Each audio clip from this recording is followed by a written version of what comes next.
سلام دوستان، وقتتون بخیر. قبل از اینکه شروع بکنم بریم با هم یک سکانس ببینیم و برگردیم.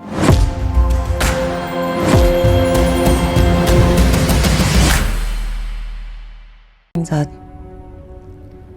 گفت چند وقت تهدیدشون میکنه که میکشدشون. من بازم تعلل کردم. میتونستم یه وقت اضطراری بهش بدم، میتونستم به مادره بگم بیشتر احتیاط کنه. همون شب با ضربات زیاد چاقو مادرشو کشت. روانپزشکای قوه قضاییه تشخیص کاراکتر آنتی سوشال دادن.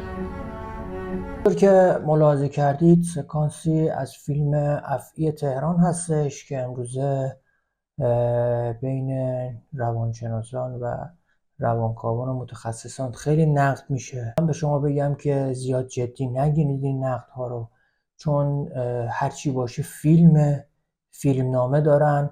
نه اون اتاق درمان واقعیته، نه اون خانم روانکاوه و یا نه اون آقای معادی درمانجو هستش. خدمت شما عرضم که همونطور که ملاحظه کردید خانم دولتشاهی تو اون سکانس یه اسمی آورد به اسم آنتی سوشال. البته انتی سوشال هستش، اسم انگلیسیش هستش، اسم فارسیش میشه اختلال شخصیت ضد اجتماعی. نشانه هاش اینه که شخص از قبل از 18 سالگی وقتی که کودک هست اون موقع شروع میکنه به دعوا کردن تو مدرسه، بچه‌ها رو خیلی میزنه، کتک میزنه، درس نمیخونه و حیوان آزاری میکنه، مردم آزاری میکنه، شیشه میشکنه. که بزرگ میشه کل هدفش در روز اینه که به دیگران ضربه بزنه، از دیگران سوء استفاده کنه، دزدی میکنه، اصلا چیزی به اسم وجدان نداره.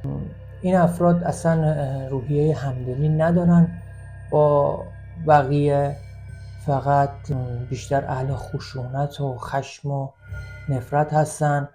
این برنامه براشون هست، یک برنامه هستش که به دیگران ضربه بزنن و دیگران رو اذیت کنن و کل منافع و سود زندگیشون رو از ضربه زدن به دیگران تامین میکنن. اگر با این مواجه شدید به هیچ عنوان سعی کنید که به قول خودمون کلکل نکنید. هرچی گفتن اصلا خشمگین نشید، چون این افراد اکثرا یا اسلحه‌های سرد یا چیزهای دیگه تو جیبشون دارن، به شدت به شما حمله میکنن. اگر مواجه شدید بیشتر سعی کنید اون صحنه رو ترک بکنید. امیدوارم که تونسته باشم یه چیز کوچولویی یادتون بدم.